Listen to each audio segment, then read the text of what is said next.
nuestra esperanza en vida y muerte. Cristo es en quien confía nuestro ser, pues nuestras almas son de Él, quien nos sostiene con poder. Todo decreto suyo es, quien nos sustenta hasta el final. En su amor firme estaré. Oh, canta, aleluya, esperanza eterna. Oh, canta, aleluya, en vida y muerte digan que nuestra esperanza Cristo es. Con verdad paz nos dará. Bueno es Dios, donde su gracia hallará en la sangre del gran Redentor, quien nos da fe cuando hay temor, quien tiene todo su control, quien nos acerca hacia el final, a Cristo nuestra roca fiel. Oh, canta, aleluya, esperanza eterna. Oh, canta, aleluya, en vida y muerte digan que nuestra esperanza Cristo es.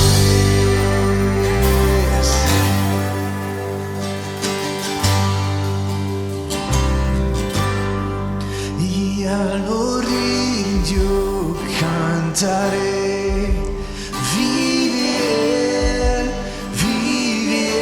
Él, y en recompensa le veré. Vida eterna hay en Él, y levantado yo seré, ya sin pecado estaré. El gozo no terminará, con Cristo siempre estaré. Oh, canto, aleluya, esperanza eterna. Oh, canto, aleluya, en vida y muerte digan que nuestra esperanza Cristo es. Oh, canta, aleluya, esperanza eterna. Oh, canta, aleluya,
Padre, gracias por esta mañana, gracias por este momento en que nos encontramos unidos, reunidos, congregados, para reconocer que tú eres Dios allá en lo alto, pero también eres el Dios de nuestro corazón, quien gobierna nuestra vida, en quien depositamos nuestra esperanza.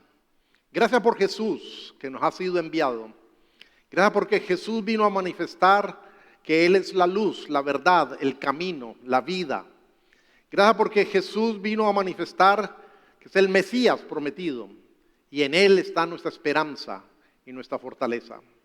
Padre, esta mañana, antes de meditar en tu palabra, nos unimos en oración por la necesidad que tiene Aurora. Acompáñeme orando por Aurora. Señor, pedimos tu gracia, tu dirección, tu bendición para la cita que ella tiene el martes, Señor, ante el juez que tiene que definir esta situación tan delicada en la vida de ella con la patria potestad sobre su hijito, que tantas necesidades tiene y que la necesita, y el cuidado que ella ha tenido tan abnegado y tan diligente. Te pedimos que tú le des gracia ante el juez y que él juzgue rectamente, juzgue en justicia y que todo sea conforme a tu voluntad y a tu providencia.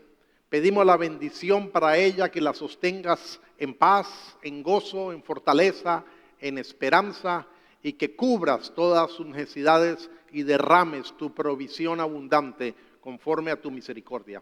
Pedimos por la salud de José y de Ivana, sobre todo, Señor, por el embarazo de Ivana, y ahora que están resfriados, que han caído con este virus fuerte, te pedimos que tú la guardes a José, la guardes a ella y guardes la criatura, el bebé que está en su interior. Señor, esperamos y confiamos en ti. Te pedimos que nos guíes en tu palabra, en la meditación de tu palabra, que traiga, Señor, gloria a tu nombre, conocimiento de ti y crecimiento a nosotros en nuestra fe. Para tu honra y tu gloria, en Cristo Jesús te lo pedimos. Amén. Buenos días para todos, sean bienvenidos. Si usted está aquí hoy por primera vez, permítame presentarme y darle la bienvenida. Mi nombre es Henry Rojas y soy uno de los pastores de aquí de Crossbridge, Miami Springs. Vamos a continuar en el día de hoy con nuestra serie que hemos venido trayendo en el libro de los Hechos, el trasfondo, esta serie basada en el libro de los Hechos. Y desde la semana pasada estamos en el capítulo número 16 y hoy vamos a continuar en el capítulo número 16. Permítame introducir este sermón, esta reflexión, con una pregunta, o básicamente dos preguntas. ¿En dónde le gustaría a usted depositar su confianza? Posibilidades.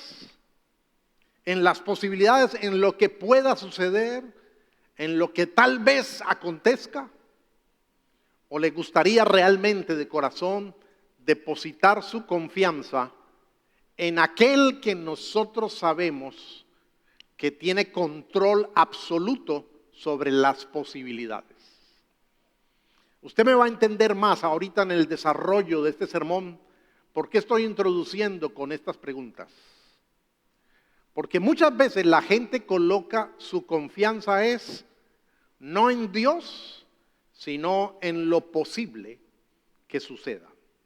Acompáñame leyendo en Hechos 16 y el título para hoy es ¿En quién depositas tu fe?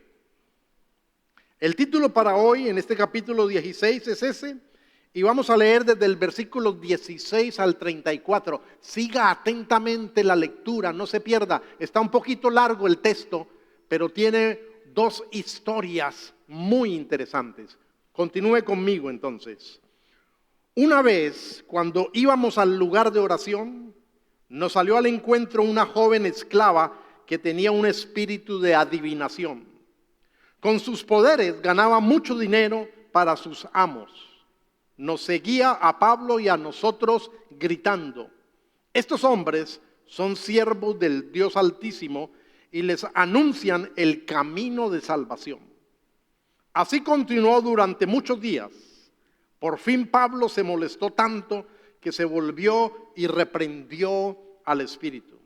En el nombre de Jesucristo te ordeno que salgas de ella. Y en aquel mismo momento el espíritu la dejó. Cuando los amos de la joven se dieron cuenta de que se les había esfumado la esperanza de ganar dinero, echaron mano a Pablo y a Silas y los arrastraron a la plaza ante las autoridades. Los presentaron ante los magistrados y dijeron: estos hombres son judíos y están alborotando nuestra ciudad.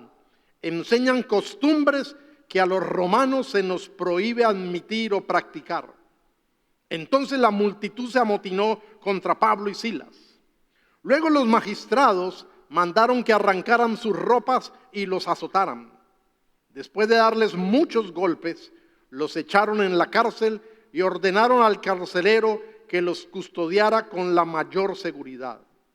Al recibir tal orden, éste los metió en el calabozo interior y les sujetó los pies en el cepo. A eso de la medianoche, Pablo y Silas se pusieron a orar y a cantar himnos a Dios, y los otros presos los escuchaban. De repente se produjo un terremoto tan fuerte que la cárcel se estremeció hasta sus cimientos. Al instante se abrieron todas las puertas y a los presos se les soltaron las cadenas.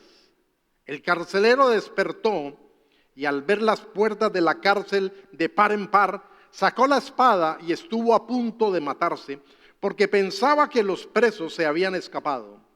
Pero Pablo le gritó: no te hagas ningún daño, todos estamos aquí. El carcelero pidió luz, entró precipitadamente y se echó temblando a los pies de Pablo y de Silas. Luego los sacó y les preguntó: señores, ¿qué tengo que hacer para ser salvo? Cree en el Señor Jesús, así tú y tu familia serán salvos, contestaron. Luego expusieron la palabra del Señor a él y a todos los demás que estaban en su casa. A esas horas de la noche el carcelero se los llevó y lavó las heridas. Enseguida fueron bautizados él y toda su familia. El carcelero los llevó a su casa, les sirvió comida y se alegró mucho junto con toda su familia por haber creído en Dios. Yo he dividido este largo texto solamente en dos preguntas principales, en dos puntos rectores para que nos guíen en esta reflexión. El primero tiene que ver con la joven esclava liberada de la presión demoníaca. Hoy en día se ha vuelto muy popular y sale en los programas de televisión, se anuncian por las redes sociales. Hoy en día en nuestra cultura es normal oír hablar de personas que tienen poderes psíquicos y se anuncian así como psíquicos. Personas adivinas que supuestamente pueden predecir el futuro. La realidad es que la mayoría de eso, casi como el 90% de eso, es pura manipulación. Es puro engaño, es pura farsa con el propósito de poder cautivar a los incautos y sacarles el dinero. La mayoría de esas personas lo que utilizan simplemente son las suposiciones basadas en el conocimiento general del sentimiento y el comportamiento del ser humano. O sea que es puro manejo de probabilidades. A la gente le dicen: ¿te está yendo mal? Haz esto y lo otro que posiblemente vas a mejorar. Son cuestiones generales, posibilidades, ¿sí? Pura manipulación. Y entonces cuando a la gente le dicen eso de las posibilidades, la gente se aferra a una esperanza y lo que está haciendo es que le está dando crédito al supuesto adivino, al supuesto psíquico, a la supuesta persona que puede predecir el futuro. Pero la Biblia nos dice que sí hay otro tipo de adivinación que aún utiliza la manipulación de todas maneras, pero que tiene su origen en el mundo espiritual de maldad. La Biblia sí nos advierte que hay un tipo de acción demoníaca que trata de influir sobre la vida de los seres humanos, y este pasaje nos está mostrando eso. Una joven esclava que tenía el poder de decirle cosas a la gente, de predecir, de adivinarle, pero era a través de un poder demoníaco. La Biblia dice que los demonios son ángeles caídos, seres creados por Dios, pero que se rebelaron juntamente con Satanás y que no están al servicio de Dios. Es curioso porque el texto leído en el original griego no utiliza la palabra adivinación. La palabra adivinación tuvo que ser colocada en español para entender un término en el original griego que, si lo dicen así, no significa nada para nosotros. O sea, no está mal que la traducción haya colocado adivinación, porque en el fondo eso es lo que esta muchacha hacía por ese espíritu. Pero en el original griego la palabra es pifón, que traducida al español significa pitón, haciendo referencia a la serpiente pitón. Entonces, en el original griego el texto lo que dice es que esta joven esclava tenía un espíritu de pitón. No nos dice absolutamente nada a nosotros. Entonces, por eso la traducción colocó adivinación, y les voy a explicar por qué está bien colocado eso. En la antigua Grecia, con todas sus creencias mitológicas, había un lugar que se llamaba el oráculo de Delfos. Estaba ahí cerca de la ciudad de Filipos. Era un santuario dedicado al supuesto dios Apolo. Los griegos creían firmemente en eso. Y entonces las personas iban a ese santuario del oráculo de Delfos y le consultaban a Apolo, le consultaban acerca del futuro, le hacían consultas sobre decisiones importantes, y era muy famoso porque iba de toda clase de personas, iban desde políticos hasta personas que no tenían ningún nivel de autoridad, gente muy adinerada y gente muy pobre. Esto era realmente muy visitado. Cuando hablamos de un oráculo de Delfos, lo que estamos queriendo decir es una metodología, una supuesta estrategia para pronosticar, para predecir el futuro. Y en ese lugar lo que se creía era que la gente le consultaba al dios Apolo, pero la respuesta la obtenía a través de la sacerdotisa Pitia. Se supone que ella tenía la facultad de conocer la respuesta de Apolo, y ella venía y le daba entonces la respuesta a la gente. Y por eso entonces en la traducción dice que esta muchacha tenía un espíritu de adivinación, porque básicamente es lo mismo, pero no era solo fraude y viveza humana para sacar dinero, sino que había envuelto allí algo de presencia demoníaca, como está sucediendo en el relato de Hechos 16. ¿Por qué era malo que esta muchacha esclava hubiera identificado a Pablo y a Silas? Hubiera sabido quién eran ellos y hubiera dicho que ellos eran mensajeros de Dios y que estaban predicando el mensaje de salvación. O sea, lo que ella estaba diciendo era verdad. Pero ¿por qué desagradó esto a Pablo? No sé por qué Pablo esperó varios días, porque el texto no dice que inmediatamente, la primera vez que ella hizo eso, él reprendió el espíritu. Dice que desagradando a Pablo después de varios días donde ella lo seguía, y en la palabra en el original griego donde dice que lo seguía da a entender que lo hacía permanentemente y que no se les despegaba, que quería estar al lado de ellos. Y permanentemente estaba anunciando que ellos eran mensajeros de Dios y que traían el mensaje de salvación. ¿Por qué era malo? Obviamente, porque hubiera sido aceptar una promoción, una publicidad gratuita de alguien que tenía credibilidad en esa región, en esa cultura? La gente creía que realmente ella tenía unos poderes especiales para adivinar, y entonces hubiera sido muy malo permitir eso, primeramente porque era una promoción que viene de lo opuesto al evangelio, viene del lado oscuro del mundo de los demonios.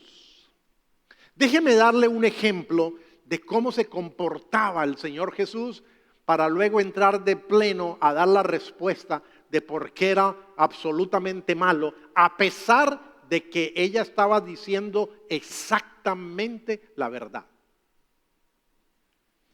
Déjeme mostrarle el ejemplo, cómo se comportaba Jesús cuando los demonios lo identificaban.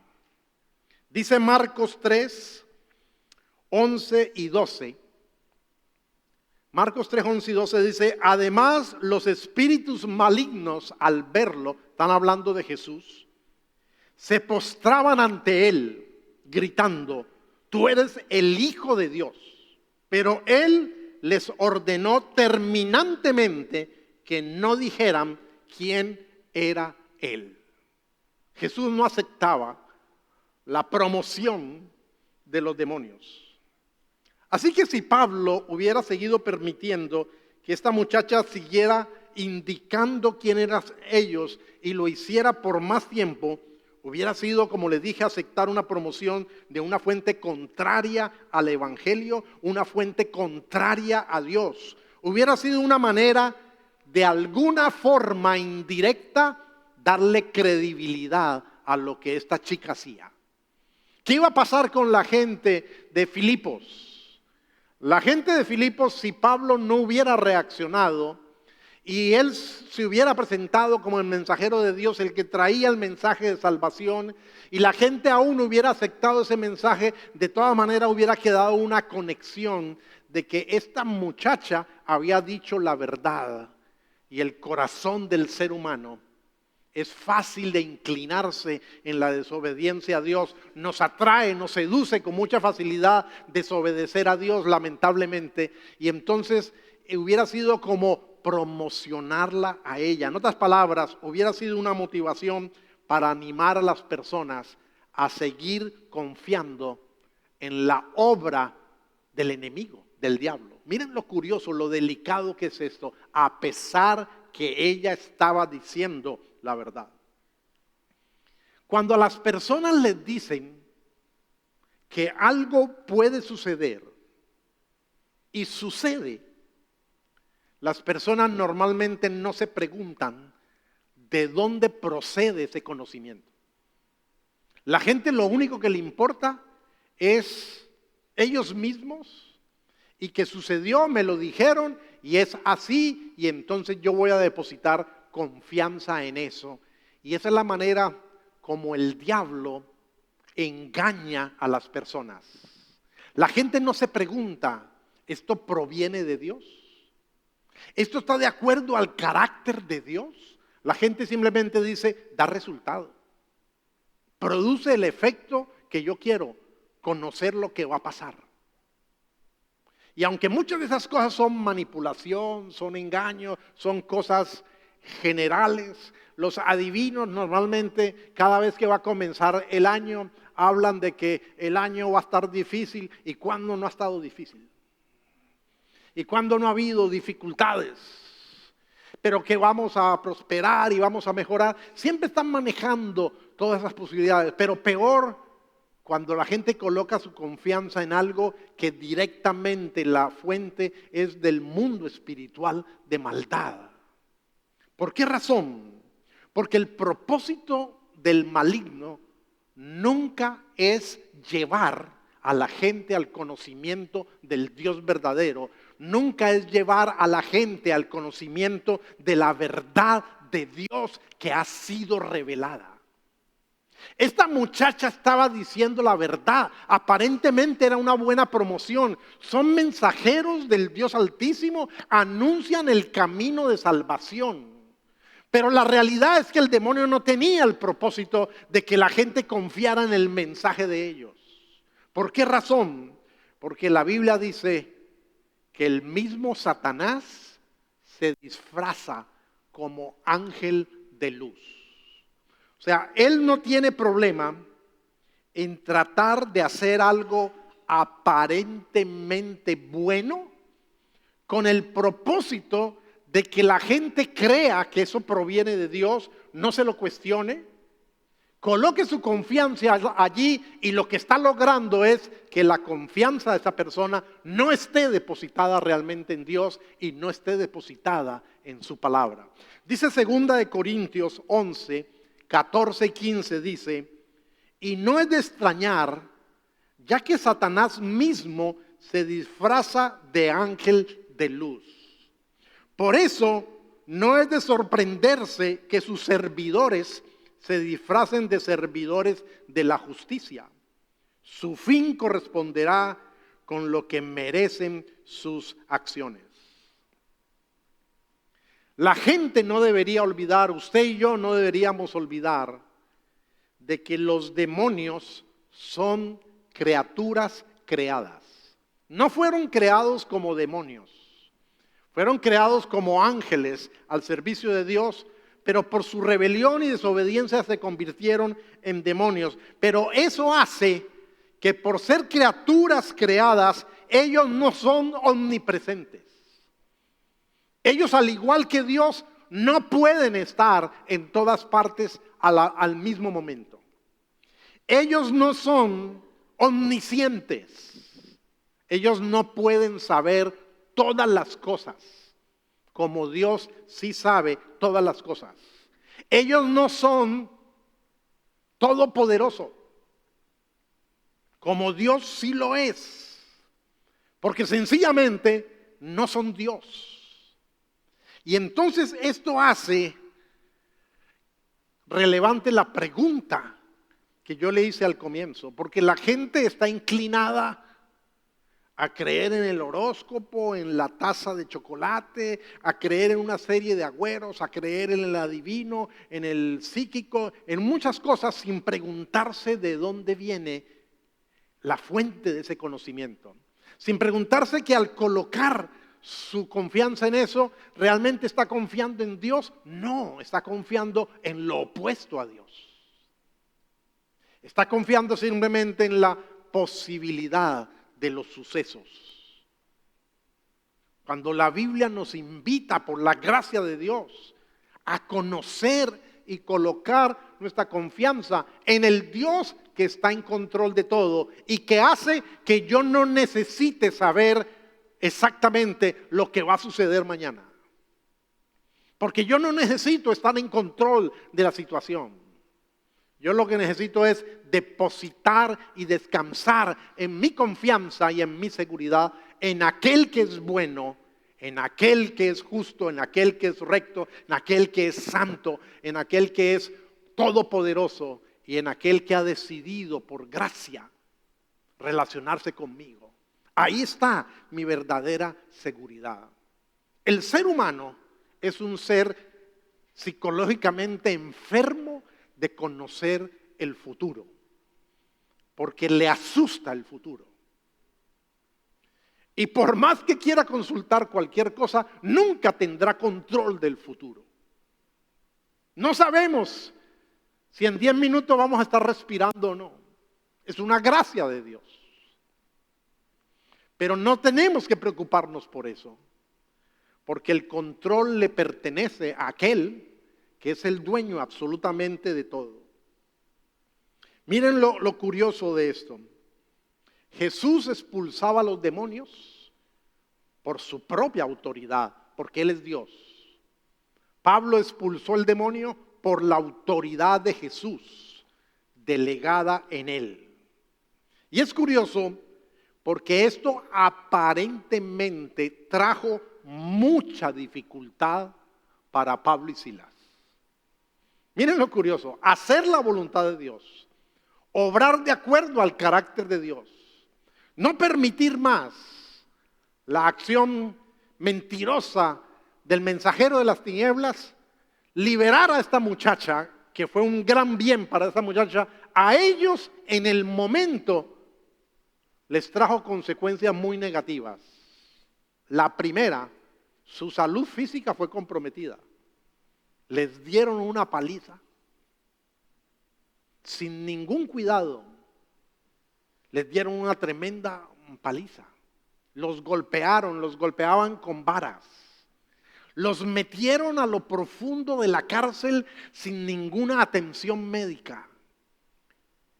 Y los colocaron en una posición supremamente incómoda. Si ya es bien incómodo, me imagino yo, estar en una prisión, peor estar en una prisión con los pies atados a un cepo. Tú no puedes tomar ya la posición que quieras.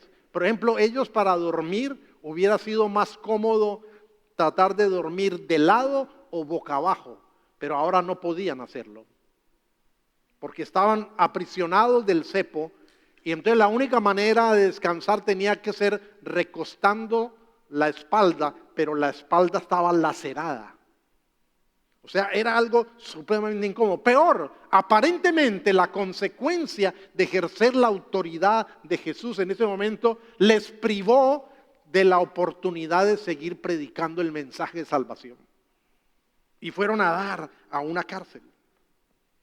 El camino del Señor muchas veces, en momentos, nos es totalmente incomprensible. Este ejercicio de esta autoridad por parte de Pablo trajo la pérdida de todos estos beneficios que ellos estaban teniendo, de poder ser testigos, de predicar el mensaje del Evangelio, de estar libres. Podíamos preguntarnos, ¿por qué Dios permitió esa situación que desde el punto de vista humano era mala? No era la mejor situación. Esto me lleva entonces, la respuesta me va a llevar a mi segundo punto. Y mi segundo punto es carcelero liberado de su propia prisión. En el Imperio Romano, la aplicación de la ley contaba con dos situaciones totalmente distintas, totalmente antagónicas, totalmente polos opuestos. Ser ciudadano romano en el Imperio Romano hacía que la persona tuviera derechos civiles y eran celosamente guardados.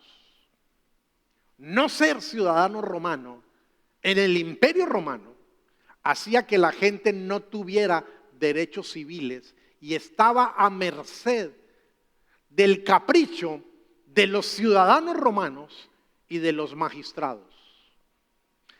Los magistrados pensaron que Pablo y Silas no eran ciudadanos romanos y entonces los trataron como quisieron, no los juzgaron, no los escucharon, no siguieron un adecuado proceso, los golpearon, que no podían hacer eso con un ciudadano romano. Los metieron a la cárcel sin haberlo juzgado, no podían hacer eso con un ciudadano romano, porque el ciudadano romano tenía derechos y tenían que ser respetados. Pero fueron tratados como no ciudadanos. Es más, yo me he preguntado, ¿será que el mismo carcelero participó cuando los castigaron? No sabemos, el texto no nos dice nada, así que no le podemos echar la culpa, simplemente podemos dejar la duda. ¿Será que él también participó cuando les dieron los golpes? Pero lo que sí sabemos, que él, bajo las órdenes recibidas, los trató muy cruelmente. A personas heridas injustamente, sin haber cometido ningún crimen, habiendo violado sus derechos, bajo órdenes, él también fue duro y cruel y los metió en lo más profundo de las celdas de su prisión. Eso allá no había luz eléctrica, acuérdense, no había aire acondicionado. No había ninguna comodidad y aparte de eso los aseguró al cepo sin ninguna atención para sus heridas que estaban a flor de piel. Él fue un hombre extremadamente cruel también. Pero es curioso porque estos misioneros no están preguntándole a Dios, por qué Él permite esa situación. Ellos no están orando, pidiéndole a Dios una aclaración del por qué. No están orando ni siquiera pidiéndole a Dios que los saque de la prisión. La Biblia dice que están cantando. A las 12 de la noche están cantando. No se están quejando, no están suplicando, están cantando y seguramente entonces están adorando y están gozándose en la voluntad de Dios. Qué tremenda lección para nosotros la actitud de Pablo y Silas. Porque nosotros solemos quejarnos si en el servicio el aire acondicionado no funciona bien. Esa es nuestra realidad hoy en día. Pero esos hombres están dándole adoración a Dios. Y dice que los demás presos los están escuchando. Entonces, ¿por qué Dios permitió esto? Aquí viene la respuesta a esa pregunta. Porque después de la expulsión del demonio, Dios permite todo esto con el propósito sobrenatural de salvar al carcelero, al guardia de la cárcel y a su familia. El precio que estaban pagando Pablo y Silas era un precio humanamente alto, pero el propósito era divino, era soberano, lo ameritaba. El propósito era poder tocar este corazón endurecido, mostrarle una gracia irresistible, una gracia exquisita y traerlo a los pies de Cristo Jesús. La Biblia no nos dice en este relato si hubo presos que se convirtieron. Lo único que nos dice es que los demás presos escuchaban a Pablo y a Silas adorar, cantar a Dios. Yo no sé si el carcelero alcanzó a escuchar las canciones, porque dice que él fue despertado por el terremoto. No sé si se durmió después de escuchar parte de las canciones o nunca las escuchó. Pero Dios tenía el propósito de tocarlo y traerlo. Así que vemos claramente que el propósito fue que el terremoto no tuvo nada que ver con liberar a Pablo y a Silas. Es más, Dios que sí sabe todo, Dios que sí controla todo, Dios que conoce exactamente el futuro, sabía que al otro día los magistrados iban a liberar a Pablo y a Silas. Pero Él provocó un terremoto que abrió las cadenas, abrió el cepo, abrió las puertas de la celda, solo con el propósito de demostrar gracia y misericordia para el carcelero y a través del carcelero a la familia de este. No tuvo ningún propósito con Pablo y Silas en ese sentido. Este hombre, el carcelero, en instantes pasó de un polo a otro. En un momento donde él está lleno de miedo, pensando que los presos se le fugaron, en donde él está siendo incitado a cometer suicidio, al poco instante lo encontramos lleno de gozo, haciendo la pregunta más importante que un ser humano puede hacerse sobre este planeta Tierra. Este hombre fue llevado de un extremo al otro mediante la demostración de una gracia incomprensible de Dios. Es claro que el terremoto no tuvo el propósito de liberar a Pablo y a Silas, como sí tuvo el propósito en una ocasión anterior de liberar a Pedro de la cárcel. Con Pedro sí sucedió eso. Es más, hubiera sido fácil para Pablo y Silas llegar a la conclusión de que ocurrió el terremoto, se abrió el cepo, cayeron las cadenas, se abrieron las puertas de la cárcel, porque Dios quería salvarlos y liberarlos a través de ese método. Hubiera sido fácil para ellos tomar la iniciativa y decir, hasta luego, nos vamos, porque es Dios el que está abriendo este camino. Pero Pablo alcanzó a ver en medio de la noche, en medio de la penumbra, posiblemente alguna claridad entraba en la parte anterior de la cárcel o había alguna antorcha que tenía el carcelero donde él estaba, y Pablo alcanza a verlo, que él, como buen romano, sabe que si se le fuga a un preso, él tiene que pagar con su vida. Él sabe que debe morir y entonces está pensando que es mejor hacerlo por su propia mano, por su propia espada. Y eso hace que Pablo le grite y le diga: no te hagas daño, todos estamos aquí. Y ese es un milagro. Que a un preso le abran la puerta de la celda, se le caigan las cadenas y se quede allí. Dios tuvo que haber hecho algo con todos los presos, de una manera sobrenatural, para que ninguno tomara la iniciativa de tratar de buscar la puerta de salida para huir de allí. Este fue un acto de Dios. Todos estos presos liberados de sus cadenas permanecieron dentro de la prisión. No intentaron escapar.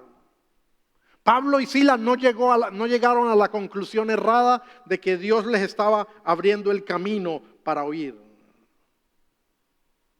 Entonces aquí vemos una acción soberana de Dios. Ahora, noten esto. Este hombre que ha sido un verdugo, este hombre que los ha tratado tan mal simplemente pensando en cuidarse él, salvar su vida él. Este hombre que no ha tenido ninguna conmiseración con ellos, simplemente asegurando su propio bienestar. Ahora, cuando se despierta y ve que sucede todo esto y se va a matar, recibe la gracia de que aquellos que él mismo ha maltratado ahora le dice: detente, no te hagas daño, todos estamos aquí. Porque Dios quería transformar a este hombre y quería traerlo hacia la misericordia de Dios. Escribe el comentarista bíblico Matthew Henry, escribe lo siguiente. Él dice: el miedo que antes tenía hasta inducirle al suicidio, ahora le llevaba, bajo la acción de la gracia, a temblar por su alma. Mire, yo no sé si el carcelero en los días previos había escuchado a Pablo y a Silas. Porque es muy curioso que él hace una pregunta muy directa. Yo no sé si él ha escuchado a Pablo y a Silas hablar de la necesidad de la salvación. El registro no nos dice. Yo no sé si el carcelero escuchó a la chica esclava decir que estos hombres anunciaban el camino de salvación. Tampoco sé si alcanzó a escuchar las canciones o no. Porque dice que el terremoto lo despertó. Lo que yo veo aquí es que Dios está llevando una obra soberana de salvación en la vida de esta persona.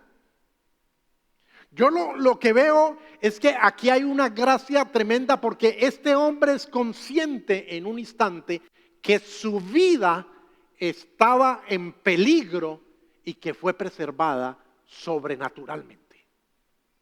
¿Por qué no se escaparon los presos? No sabemos.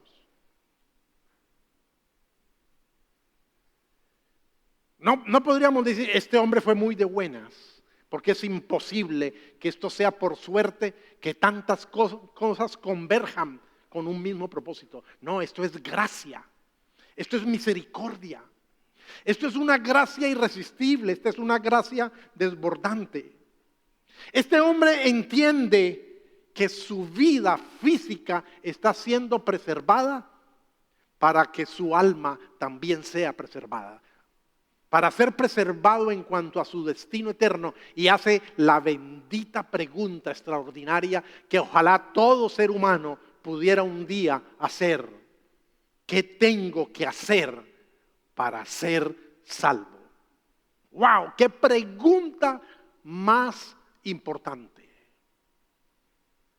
Esta pregunta es más importante que preguntarnos si pasado mañana vamos a tener salud o no. Si la enfermedad que más nos asusta, si preguntarnos si la vamos a padecer o no. No, la más importante es, ¿qué tengo yo que hacer para ser salvo? Y la respuesta a esta pregunta, la comprensión de esa respuesta es tan importante porque tiene que ver con nuestro destino eterno. La enfermedad a la cual más le tememos no tiene que ver con nuestro destino eterno. Tiene que ver simplemente con nuestra estadía aquí. En cambio, saber qué hay que hacer para ser salvo es el asunto más importante. Pablo y Silas de manera directa le respondieron y le dijeron que lo que él tenía que hacer era creer. Colocar su plena confianza en Cristo y le dicen, cree en el Señor Jesús, así tú y tu familia serán salvos. Esa fue la contestación.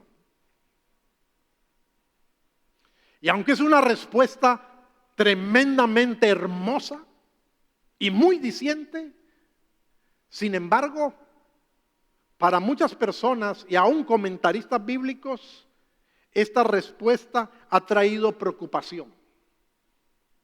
Algunos consideran que esta respuesta está promoviendo un camino muy fácil para la salvación.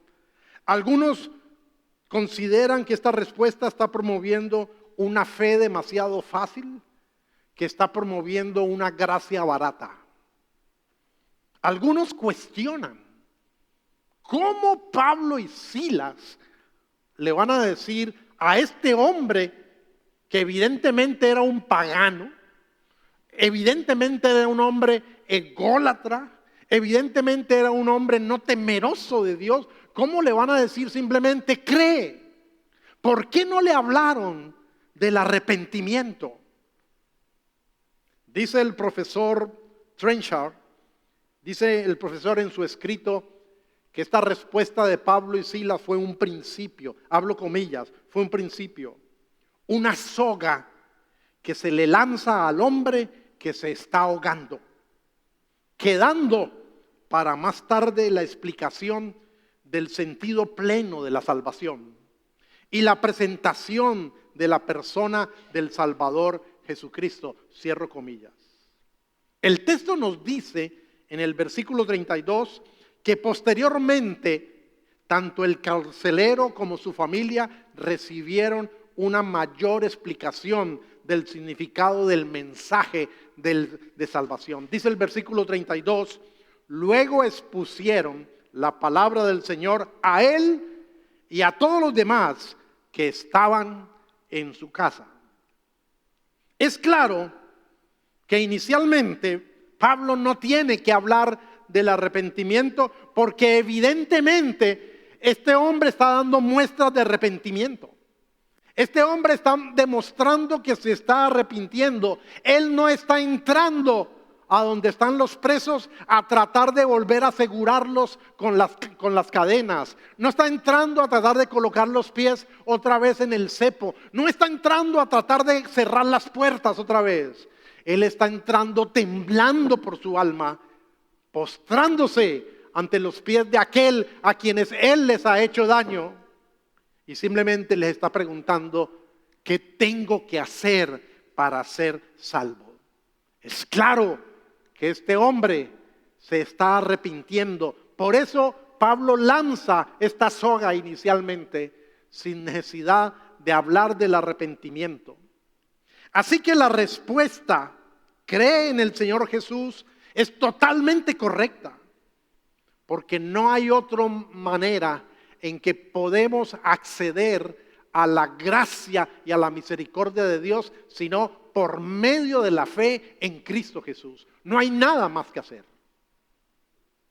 El arrepentimiento es algo que viene aparejado con la verdadera fe. También pudiéramos decir que la verdadera fe lleva implícita entonces el arrepentimiento, porque solo cree genuinamente aquel que reconoce que necesita ser salvo. y que no puede lograrlo por sí mismo. Solo cree genuinamente aquel que reconoce que tiene faltas, que es pecador y que necesita ser perdonado y que no tiene méritos para ser perdonado. El comportamiento del carcelero y el de su familia posteriormente nos muestran un genuino arrepentimiento. A los mismos que él trató con desprecio, sin ningún cuidado médico, a los mismos que metió en la celda más profunda, en el cepo, ahora él está de rodillas ante ellos. Y luego los saca, y luego él y su familia comienzan a tomar cuidado de las heridas y comienzan a lavar su espalda y a tratar de prodigarles algún confort. Se nota que ha habido un cambio, un genuino arrepentimiento en la vida de este hombre, pero todo es un asunto absolutamente soberano. Es una gracia irresistible. No sé si usted ya se dio cuenta de este detalle tan fino, tan delicado, tan especial del detalle de Dios. Este hombre se postra pidiendo misericordia, pidiendo clemencia, pidiendo qué hay que hacer para ser salvo ante aquellos que él ha maltratado. Pero uno de aquellos que él ha maltratado, podríamos decir, es un experto doctor en esto de poder brindar gracia. ¿Por qué razón? Porque él también había sido un verdugo. Pablo también había sido un perseguidor y un maltratador de la gente. Y Pablo fue transformado por la gracia irresistible de Dios y ahora está en la mejor posición de poder brindarle gracia a su verdugo. Porque de la misma manera que él la recibió, él entiende justamente, es gratuita. No es por hacer méritos, es por decisión soberana de Dios. Muchas gracias por conectarse con nosotros. Si no lo has hecho, no olvides suscribirte a nuestro canal para que no te pierdas ninguno de nuestros episodios. Compártelos con tus amigos y familiares y no olvides que puedes unirte a nosotros en persona cada domingo a las 11:30 AM.